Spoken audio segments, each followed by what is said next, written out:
5, 4, 2, 1. 5,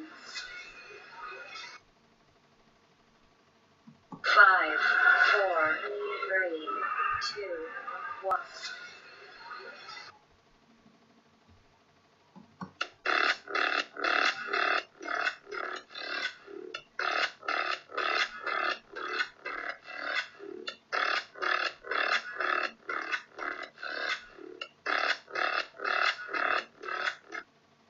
Assalamualaikum warahmatullahi wabarakatuh. Selamat pagi anak-anak. Bagaimana kabar kalian pada pagi hari ini? Semoga semua dalam kondisi sehat walafiat. Alhamdulillah di sini Bu Desti juga Bu Dami dalam kondisi sehat. Semoga anak-anak di rumah beserta keluarga juga dalam kondisi sehat ya. Jangan lupa jika beraktivitas di luar rumah tetap patuhi protokol kesehatan. Baiklah anak-anak, pada pagi hari ini kita akan belajar tema 4, subtema 3, pembelajaran 3 dan 4. Apa saja yang akan kita pelajari nanti? Kita masih mempelajari seputar kosakata yang berhubungan dengan keluarga besar, lalu juga mengukur panjang dengan menggunakan alat ukur tidak baku, lalu juga peran masing-masing anggota keluarga di dalam keluarga besar, dan juga alat dan bahan yang kita gunakan pada saat kita akan menggambar. Oke, sekarang kita langsung ke slide yang berikutnya ya. Pada slide ini, sebelum kita mempelajari yang tadi sudah disampaikan Bu Gesti, kita akan mengetahui dulu tujuan pembelajaran kita pada pagi hari ini apa saja. Yang pertama, mampu menunjukkan kosakata ungkapan perkenalan keluarga besar. Lalu yang berikutnya, dapat mengukur panjang benda dengan alat ukur tidak baku. Lalu yang ketiga, dapat melakukan pendataan kepada kedudukan keluarga besar. Lalu yang keempat, mampu mengidentifikasi alat dan bahan yang dapat digunakan membuat gambar ekspresi. Oke, anak-anak sudah siap ya? Setelah kita mengetahui tujuan kita belajar pada pagi hari ini, apa sudah disampaikan oleh Bu Desti di sini. Nah, selanjutnya kita akan langsung masuk ke materi. Jadi anak-anak, Bu Desti mohon untuk menyimak dengan baik. Oke, anak-anak sudah siap? Oke, baiklah kalau sudah siap, sekarang kita masuk ke materi yang pertama. Materi yang pertama yaitu adalah di sini Bu Gesti ada bacaan. Bacaannya itu memperkenalkan anggota keluarga besarnya. Jadi sini yang bercerita adalah Roni. Roni di situ mempunyai paman yang bernama Widi, lalu bibinya yang bernama Nurul, lalu yang berikutnya sepupunya bernama Wendy, dan di situ juga mereka sering berkumpul ke rumah kakek pada saat hari raya. Dan pastinya paman datang bersama dengan anggota keluarganya. Jadi itu. Dari bacaan ini kira-kira kosakata apa yang bisa kita temukan? Meskipun di situ banyak ya kosakata-kosakatanya, di sini Bu Gesti akan mengambil beberapa contoh dari kosakata tersebut. Nah, kosakata ungkapan perkenalan keluarga besar. Kira-kira yang tadi ada di bacaan apa saja? Ada kata paman, mempunyai, kakek, bibi, keluarga, sepupu. Nah, di sini ada ya. Iya, itu termasuk adalah beberapa kosakata yang ada di bacaan tersebut. Secara tidak langsung meskipun di situ tidak ada kata sepupu, tetapi di situ ada yang menyebutkan anak dari paman dan bibinya Roni itu bernama Wendy. Itu istilahnya adalah sepupu. Ya. Lalu Bu Gesti juga akan memperkenalkan kosakata-kosakata yang berhubungan dengan keluarga besar. Nah, kosakata yang ada atau yang berhubungan atau yang terkait dengan keluarga besar. Contohnya ada kakek, nenek, paman, bibi, sepupu, keponakan, ayah, ibu, kakak, dan adik. Jadi kemarin atau pembelajaran sebelumnya kan kita sudah belajar tentang keluarga inti. Kalau keluarga inti itu isinya hanya ayah, ibu, dan anak. Tetapi kalau keluarga besar itu semuanya disebutkan. Ada kakek, ada om, ada tante, ada paman, bibi, kakak, ayah, ibu, dan semuanya. Kakek, nenek, semuanya disebutkan. Ya. Lalu berbicara tentang kakak adik, ada ayah ibu atau ada sepupu, bisa jadi kita melakukan aktivitas bersama-sama dengan mereka. Di sini kan besar ya, tidak menutup kemungkinan kalau kita melakukan aktivitas bersama. Misalkan sepupu dengan kita, atau kakak dengan adiknya, dan lain sebagainya. Atau keponakan dengan sepupu, dengan adik, itu bisa melakukan aktivitas bersama, salah satunya adalah belajar. Kira-kira belajar apa ya? Nah, belajar tentang alat ukur tidak baku. Ya, bisa jadi mungkin ini kakak dengan adik sedang belajar bersama, atau sepupu atau keponakan belajar bersama. Mereka sama-sama berdiskusi tentang alat ukur tidak baku. Alat ukur tidak baku itu apa?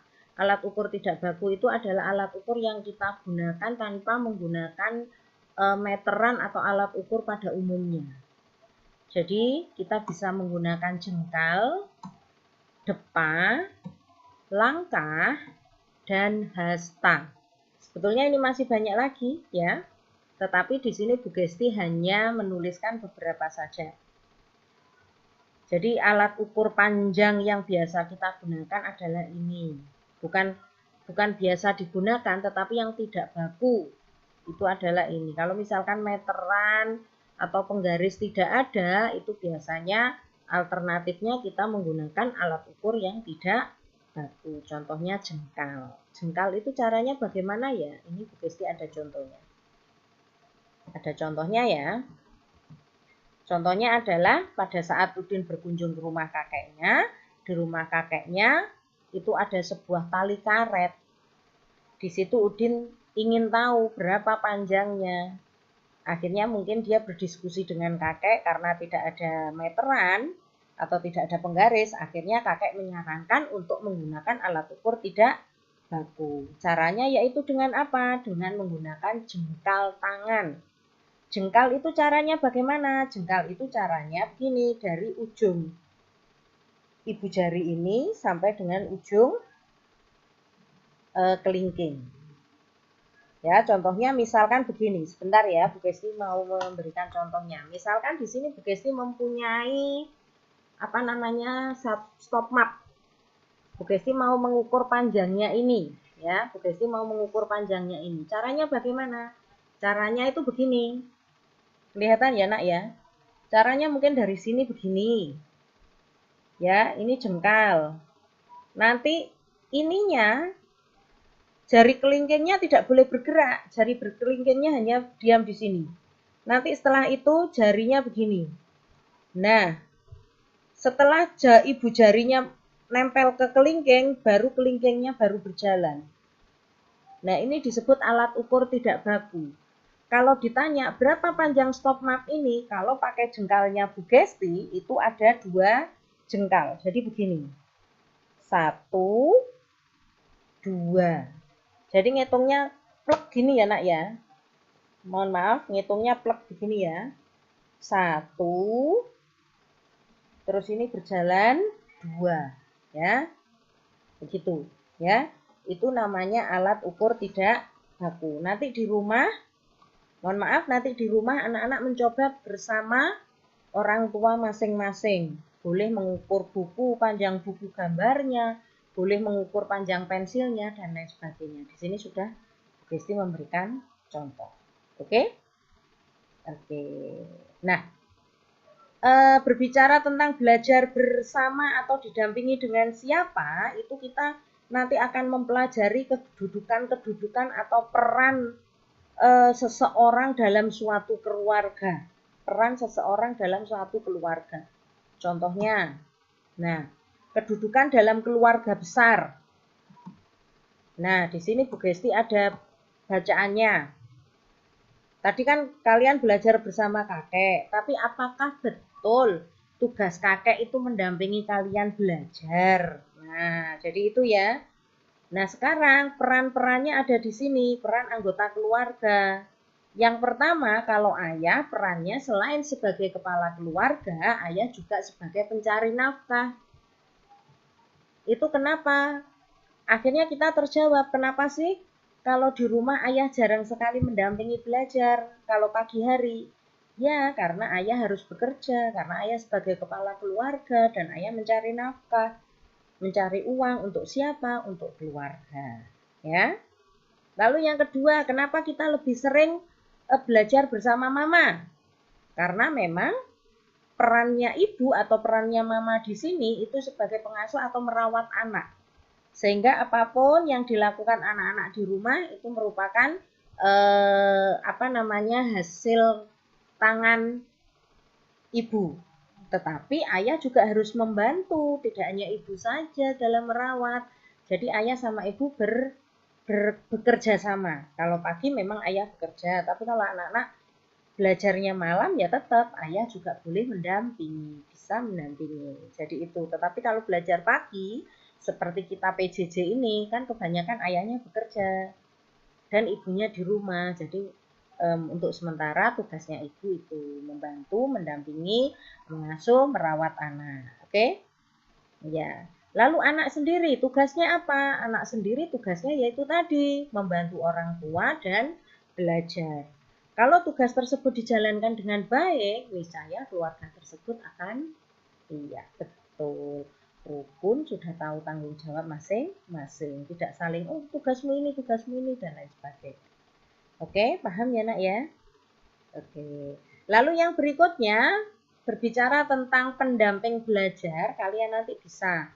Kalau misalkan ada pelajaran katakanlah SBDP atau apa waktu menggambar ya, tanya ke mamanya yang jadi pendampingnya. Kalau misalkan belajarnya sama kakak ya berarti boleh tanya ke kakak. Misalkan kak ini kalau menggambar harus bagaimana dan bagaimana perlengkapannya. Nah kebetulan di sini Bu Kesti juga akan memberikan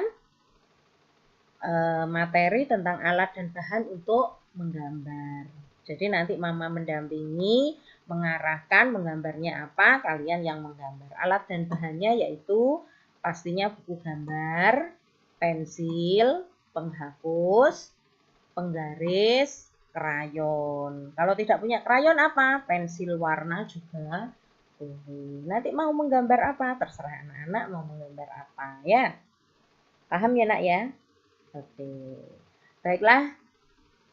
Jadi itu tadi materi yang bisa kita pelajari atau materi pada pagi hari ini yang kita pelajari untuk pembelajaran 3 dan 4. Semoga anak-anak menyimak dengan baik apa yang sudah disampaikan oleh Bu Gesti. Oke. Sekarang waktunya anak-anak belajar dan mengerjakan tugas. Baiklah anak-anak, itu dulu yang bisa disampaikan Bu Gesti pada pagi hari ini. Selamat belajar dan tetap semangat belajar dari rumah. Wassalamualaikum warahmatullahi wabarakatuh.